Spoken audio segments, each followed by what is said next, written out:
Jadi, zaman logam adalah zaman di mana manusia sudah mengenal logam dan membedakan mana perunggu, emas, besi, dan juga tembaga. Di Indonesia sendiri didominasi oleh alat-alat dari perunggu sehingga zaman logam juga disebut juga zaman perunggu. Alat-alat besi yang ditemukan pada zaman logam jumlahnya sangat sedikit dan bentuknya seperti alat-alat perunggu, sebab kebanyakan alat-alat besi ditemukan pada zaman sejarah. Kemudian, perkembangan zaman logam di Indonesia berbeda dengan di Eropa, karena zaman logam di Eropa mengalami 3 fase atau 3 bagian, yaitu zaman tembaga, zaman perunggu, dan zaman besi. Sedangkan di Indonesia, khususnya Asia Tenggara, umumnya tidak mengalami zaman tembaga, tapi langsung memasuki zaman perunggu dan besi secara bersamaan.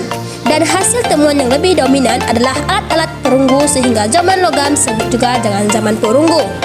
Antara zaman Neolitikum dan zaman logam telah berkembang kebudayaan Megalitikum, yaitu kebudayaan yang menggunakan media batu-batu besar sebagai alatnya.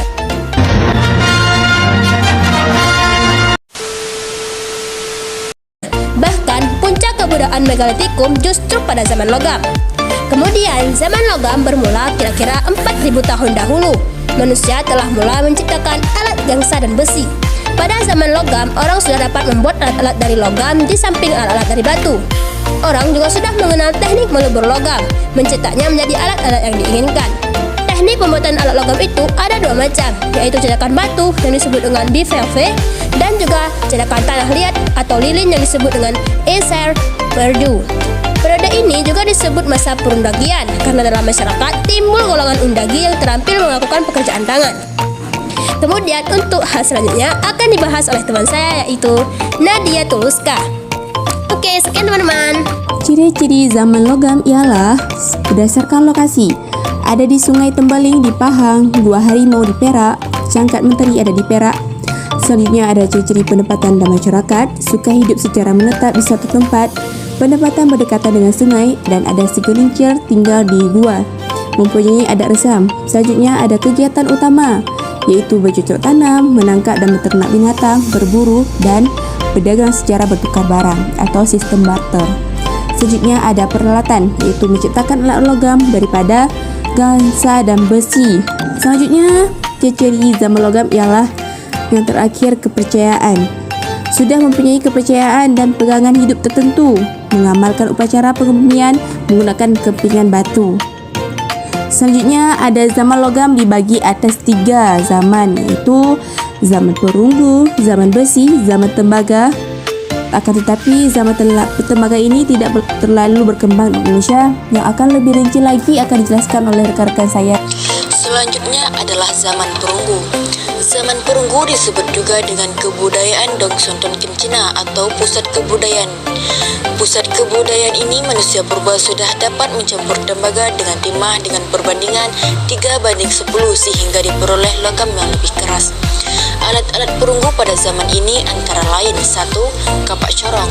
Kapak corong atau kapak perunggu banyak ditemukan di Sumatera Selatan, Jawa, Balio, Sulawesi, dan Kepulauan Selayar dan Irian. Kegunaannya sebagai alat berkakas. 2. Nekara perunggu atau moku. Nekara merupakan gandaring besar yang terbuat dari perunggu yang berfungsi untuk upacara ritual, khususnya untuk memanggil hujan. Nekara terbesar di Indonesia adalah Nekara The Mount of Pejeng yang terdapat di Bali. Sedangkan moko adalah nekara yang lebih kecil yang berfungsi sebagai mas kawin, ditemukan di Sumatera, Jawa, Bali, Sumbawa, Roti, Selat, dan Leti. 3. Bejana perunggu. Bejana perunggu di Indonesia ditemukan di tepi Danau Kerinci, Sumatera, dan Madura. Bentuknya seperti periuk tetapi langsing dan gepeng. Kedua bejana yang ditemukan mempunyai hiasan yang serupa dan sangat indah berupa gambar-gambar geometri dan pilin-pilin yang mirip huruf J. Dan 4. Arca perunggu atau patung.